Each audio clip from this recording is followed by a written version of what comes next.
All right, everyone, now we're going to start talking about different kinds of propositions. And we're going to use truth tables to determine what kind of proposition we're working with.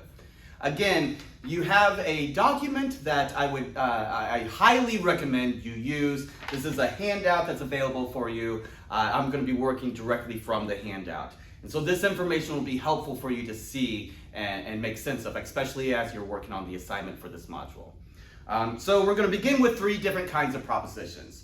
A proposition called a tautology, a proposition called a self-contradictory proposition, and finally a contingent proposition. So what do we mean by these? Well, the general idea is that some propositions are going to be necessarily true, which means that they're true no matter what the variables of the sentence letters happen to be.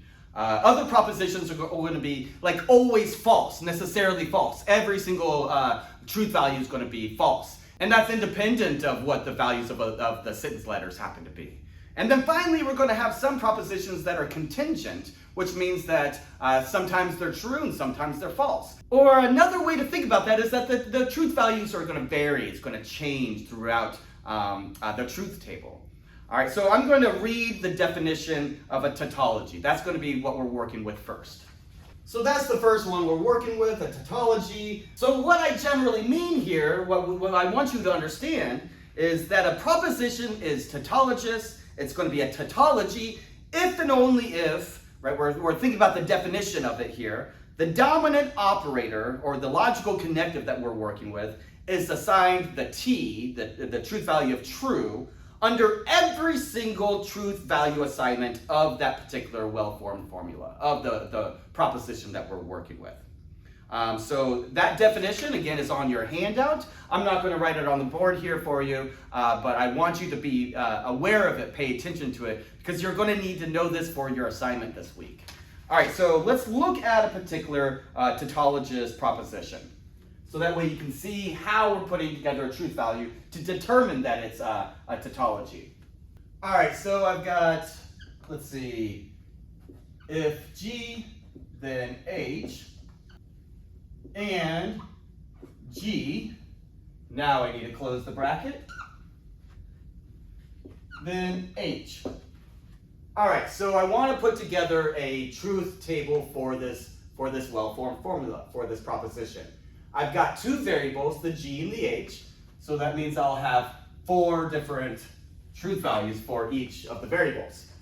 So I've got G and I've got H, so that means that I've got a true, true, false, false, and I've got a true, false, true, false. So like I did before, as we saw in the previous video, I want to move each of the truth values over to the table, the other side of the table, that corresponds to the appropriate variable. So here the G is going to be true, true, false, false. The H is going to be true, false, true, false. And I've got G again here, so that's going to be true, true, false, false.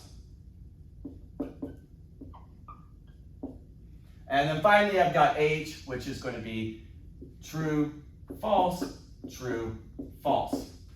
All right, so I need to do what's inside the parentheses and then the brackets before I can do anything else. All right, so let's go ahead and take a look at that. So inside the parentheses, I've got a conditional statement, if G, then H. So I know that the only time it's going to have a false is when I move from a true antecedent to a false consequent, which happens right here. So that will be false. And every other line is going to be true. True, true, true. All right, now I can do what's inside the whole bracket, which is the conjunction here. So I'm working with this particular column and the G column, right? The one underneath the horseshoe and the G. And it's a conjunction, which means that both sides have to be true. All right, so I've got a true, true, so that will be true. I've got a false, true, so that's going to be false. I've got a true, false, so that will be false. And I've got a true, false, so that will also be false. So now I'm working with this column here, that's underneath the conjunction, and the H column. And that's because I'm working on the dominant operator, which is the conditional, the horseshoe. And since we're working with the conditional statement, the horseshoe, then that tells us that the only time that that particular operator is going to be false is when we have a true antecedent but a false consequent. All right, so I've got a true and a true, so that means that's true. I've got a false and a false, so that's going to be trivially true. I've got a false and a true, so that's going to be true. And I've got a false and a false, so that one is true. So notice that what I've got here is a truth value of true that's assigned to every single truth value, every single place on the table, right? So again, the definition of a tautology says a proposition is tautologous if and only if the dominant operator, the dominant connective, is assigned a truth value of t, true, under every truth value assignment for that proposition, for the well-formed formula. So I've got true, true, true, true. So I know then that this is a tautologous proposition because it has a truth value of t, or true, under every single assignment for the dominant connective, the dominant operator here. All right, so that's a tautology. Now let's look at a self-contradiction. All right, but before I do anything else, I want to make one point really clear to make sure that you don't get confused at all. A proposition or a well-formed formula that is self-contradictory is a single proposition, a single well-formed formula.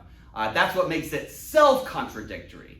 We're also going to look at contradictions, which involve two statements, two propositions. Right? So don't get these confused. They kind of sound similar, like the same thing, but they're not. Right now, we're going to look at a self-contradictory statement, which involves only one proposition, one well-formed formula. Later on, we're going to look at contradictions, which involve two propositions. All right, so let's begin with a self-contradictory statement. Okay, so what do we mean by self-contradictory? The definition that I've given you on the handout says, a proposition is self-contradictory if and only if the dominant operator or the dominant connective is assigned a truth value of f, meaning false, under every truth value assignment of that wolf, of that proposition. So essentially, we're going to think about this in terms of the opposite of what we did for tautologies. Right? For tautology, you had to have a truth value assignment of true under every single truth value assignment. Now it's going to have f, or false, under every single truth value assignment. All right, so let's take a look at the proposition that I've given you on the handout. It says G or H if and only if not G and not H. All right, so let's go ahead and create a table here for this. I'm going to have my G and my H, and I'm going to set it up to the same way that I did before. True, true, false, false, true, false, true, false. And I want to move these columns over to the appropriate places on the right-hand side of the table. So the G is going to be true, true, false, false. The H is going to be true, false, true, false. I always mess that up. Right? True, false, true, false. Now when I do this particular parentheses, I want to make sure that I'm going to leave enough room for the negation symbol, right? Because those negation symbols, I need to have a place to put the truth value assignments for those as well. So just make sure that you're setting those up appropriately. So the G is going to be true, true, false, false. And then the H is going to be true, false, true, false. All right, so I can do either side first. I'll go ahead and just start on the left-hand side. And we've got here in this parentheses is a disjunct. And remember the rule for disjunct is as long as one of the two sides is true, then the whole disjunct will be true. So I've got a true, true, that'll be true. I've got a true, false, that will be true. I've got a false, true, so that will be true. And I've got a false, false, so that's going to be false. So now I need to come over here and do what's inside of that parentheses next. And that's because the primary or the dominant operator is the triple bar here, the biconditional. So that one we will do last. But notice that I need to do each of the negations first before I can do anything else. And the negation, basically that rule just says to flip or change the truth value. So true will become false, false will become true, true become false, and false will become true. And then for the G, we'll have true become false, true become false, false will become true, and false becomes true.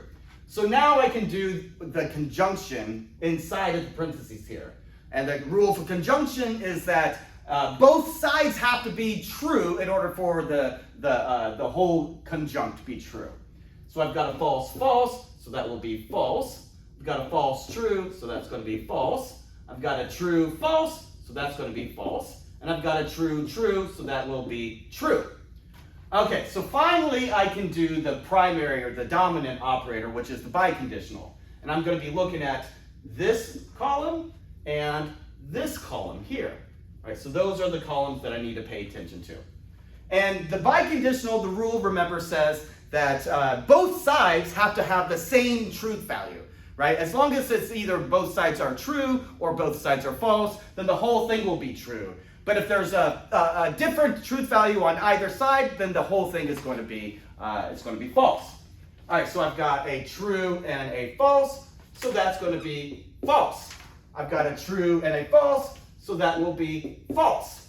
I've got a true and a false, so that one's going to be false. And I've got a false and a true, so that one is false. All right, so notice that for this particular column here, every truth value assignment is false on that particular dominant primary main operator, right? The biconditional, the triple bar, is false all the way down. Every single truth value assignment turns out to get the F, the false. And so that means that this particular proposition is self-contradictory. Okay, so now let's take a look at a contingent proposition, a contingent well-formed formula. Okay, so let's begin with the definition of what we mean by contingent proposition. The definition that I've given you says, a proposition is contingent if and only if the dominant operator, the dominant connective, is assigned a F for false under some truth value assignments of the wolf, and is also assigned a T for true under other truth value assignments for that wolf. So essentially what we're saying here is that some of the truth values are going to change depending upon the truth value of their sentence letters throughout the truth table. All right, so that's what we're working with now, is a contingent proposition. Right, and again, this is dealing with a single proposition. We're not dealing with multiple propositions.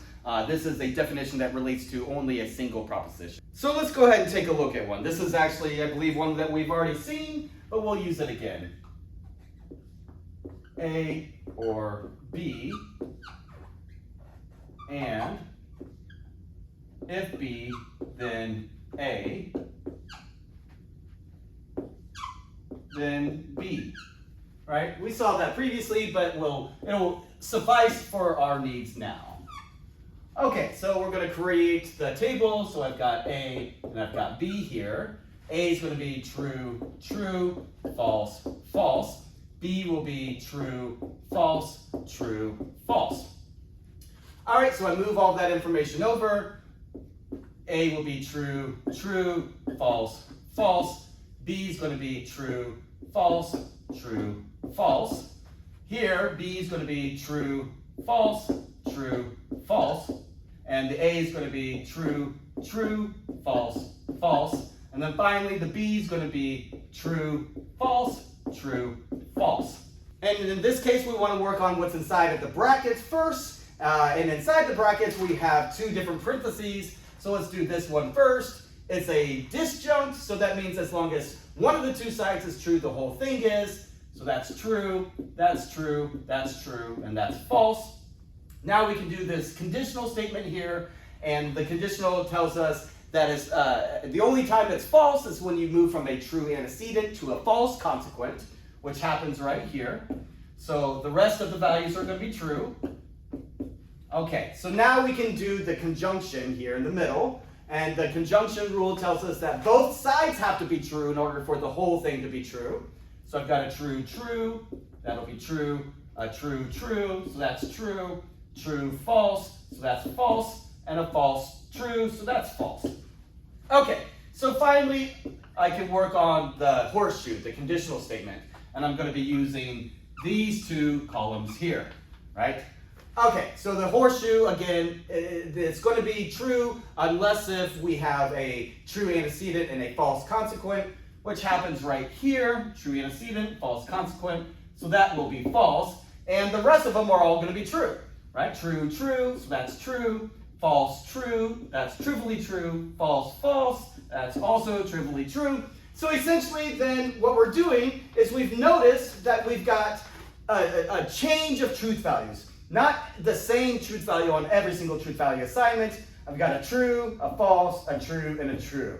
So since there's a change, they're not exactly the same all the way throughout for that particular column, because this is the dominant operator for this proposition, then that means it's contingent. There's a change in truth value depending upon the sentence letters throughout the truth table. All right, so now that we've considered what we mean by tautology, what we mean by self-contradictory, and what we mean by contingent statements, we're now going to flip over to the other side of the handout, and we're going to start looking at evaluating different kinds of propositions as they are related to each other. So this will be logically equivalent propositions, contradictory propositions, propositions that are consistent with one another, and propositions that are inconsistent with one another. So that's what we'll do in the next video.